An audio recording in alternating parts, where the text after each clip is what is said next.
sejahtera. Singapura mencatat kemajuan dalam menangani isu kekurangan katil dalam sistem jagaan kesihatan awam.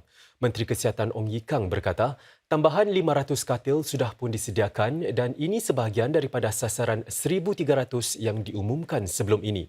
Encik Ong menambah Singapura dijangka dapat menyediakan baki tambahan katil itu menjelang hujung tahun ini. Encik Ong memberi kemaskini mengenai isu itu semasa lawatannya ke Hub Jagaan Bersepadu ICH di Hospital Tan Tock Seng siang tadi. Kemudahan ini boleh menjaga sehingga 15,000 pesakit setahun dan menyediakan khidmat-khidmat seperti rehabilitasi dan jagaan akhir hayat. Encik Ong berkata pembukaan hub ini adalah satu langkah ke arah menangani cabaran-cabaran kapasiti jagaan kesihatan di negara ini. As our population ages, the demand for healthcare will also increase relentlessly. But we are determined to overcome this by expanding capacity in the short and medium term, and then recruit more manpower to support those additional capacity, and then embark at the same time an ambitious plan on preventive care to keep our population healthier. Harga rumah privat kembali positif dalam suku ketiga tahun ini, naik 0.5% berbanding suku sebelumnya. Demikian menurut anggaran awal penguasa pembangunan semula bandar URA. Pada suku sebelumnya, ia jatuh 0.2% iaitu kejatuhan pertama sejak 2020. Kenaikan itu dipacu oleh harga lebih tinggi bagi rumah tidak berlaman di kawasan luar bandar dan di kawasan pinggir bandar. URA menyatakan harga lebih tinggi itu disebabkan oleh permintaan kukuh daripada pemilik tempatan yang menghuninya. Bagi pasaran perumahan awam pula, harga flat jualan semula HDB terus meningkat buat suku ke-14 berturut-turut naik 1.2% dalam suku ketiga. Bagaimanapun, jumlah unit yang bertukar tangan antara Julai hingga September lalu adalah lebih rendah berbanding tempoh yang sama tahun lalu. Sementara itu, HDB menyatakan ia akan melancarkan sekitar 6,800 flat BTO baru di Choa Chu Kang, Kallang Whampoa, Queenstown dan Tengah pada awal bulan ini. Ia adalah tambahan kepada lagi 6,000 flat yang dilancarkan dalam penjualan terakhir bagi tahun ini. Menurut HDB lagi, ia dijangka dapat menepati sasaran menawarkan 23,000 flat tahun ini. Buat pertama kalinya, Persatuan Persuratan Pemuda-Pemudi Melayu 4PM telah melantik seorang pengarah eksekutif. Encik Didi Sazli Ismail menyandang jawatan tersebut berkuat kuasa hari ini. Encik Didi Sazli yang melepaskan jawatannya sebagai pengurus kanan tabung amal Aidilfitri TAA berkata beliau bersedia untuk menyahut cabaran menyokong usaha 4PM dalam menangani keperluan sosial dan kebajikan masyarakat Melayu Islam tempatan.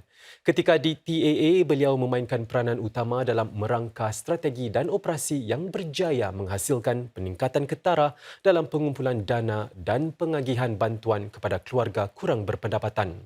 Encik Didi Sazli akan terus memegang jawatan pengerusi M Kuasa 3 di Jalan Besar yang disandangnya sejak tahun lalu.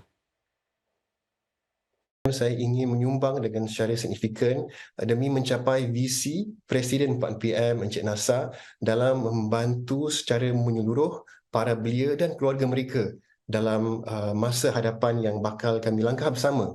Melalui pengalaman saya di M Kuasa 3 dan program-program kemasyarakatan, saya dapat meraih kefahaman yang mendalam dalam lanskap masyarakat kita untuk memahami dan mengerti apa yang perlu kita lakukan, apakah yang harus kita jalani bersama untuk sama-sama mencapai matlamat di mana kita ingin meningkatkan prestasi para belia kita. Kerja-kerja pembinaan stesen-stesen pertukaran MRT bagi laluan rentas pulau CRL iaitu di Clementi dan King Albert Park dijangka bermula suku pertama tahun hadapan. Khidmat penumpang bagi fasa kedua CRL pula dijadual bermula pada 2032. Demikian menurut penguasa pengangkutan darat LTA hari ini. Stesen pertukaran King Albert Park terletak di Blackmore Drive dekat dengan Bukit Timah Road, manakala stesen pertukaran CRL Clementi pula terletak bersebelahan simpang antara Commonwealth Avenue West dengan Clementi Avenue 4. Kerja-kerja binaan juga akan dijalankan di stesen King Albert Park di laluan downtown dan stesen Clementi di laluan timur barat bagi membolehkan khidmat pertukaran dan penyambungan ke stesen-stesen baharu. Untuk mengurangkan kesan kepada para penduduk, pelajar dan pemandu, lencongan jalan raya akan dilakukan bagi memudahkan kerja pembinaan dijalankan secara berperingkat. Kes pengubahan wang haram bernilai $2.4 bilion akan menjadi tumpuan Parlimen apabila ia bersidang esok. Lebih 10 anggota Parlimen memfailkan soalan berhubung isu tersebut. Menteri Kedua Ehwal Dalam Negeri Josephine Teo, Menteri Kedua Kewangan Indrani Raja dan Menteri Negara Perdagangan dan Perusahaan Elvin Tan akan menyampaikan kenyataan menteri berkaitan isu berkenaan. Kes ini merupakan antara siasatan pengubahan wang haram terbesar di Singapura.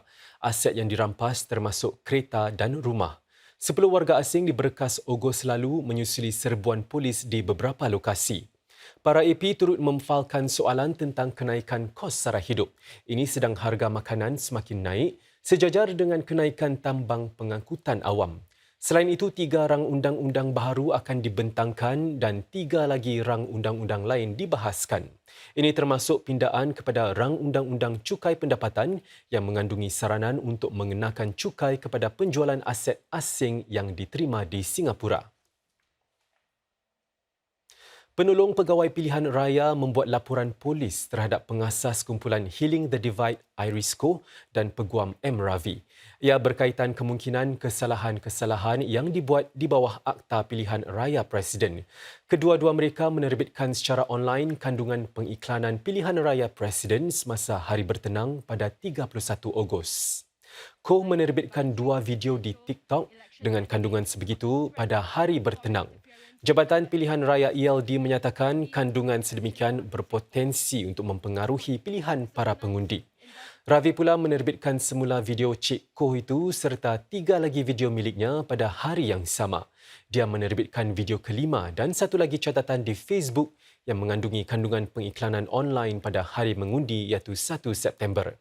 Penolong Pegawai Pilihan Raya sudah mengeluarkan arahan pembetulan kepada TikTok dan Meta.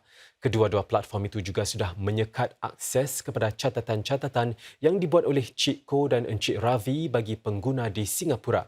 Pihak polis akan menyiasat sama ada kedua-dua mereka sememangnya melakukan kesalahan. Satu pertandingan robotik ala Olimpik untuk belia akan membuka tirainya di Singapura Sabtu ini. Dipanggil cabaran Global First atau First Global Challenge, ia lebih 190 negara mengambil bahagian iaitu bilangan terbesar setakat ini. Setiap pasukan perlu mereka dan membina robot bagi menangani satu permainan yang bertemakan isu global yang mendesak. Pasukan-pasukan bertanding sudah mula membuat persiapan dan menerima set bahagian-bahagian yang sama yang boleh mereka gunakan untuk mencipta robot masing-masing. Singapura diwakili 1 pasukan 5 pelajar dari Sekolah Anglo-Chinese. Mereka sudah pun mendapatkan set bahagian-bahagian berkenaan sekitar 2 bulan lalu dan sudah berada di tahap akhir penghasilan robot mereka. Selain pertandingan, pasukan-pasukan juga ditugaskan untuk mengkaji dan mencipta huraian mereka sendiri untuk meningkatkan lagi akses kepada bekalan tenaga boleh diperbaharu. Ia bertujuan untuk membantu para pelajar menjadi pakar dalam sektor-sektor baharu wujud dan meletakkan mereka di kedudukan lebih baik di kolej, latihan amali dan pekerjaan pada masa depan.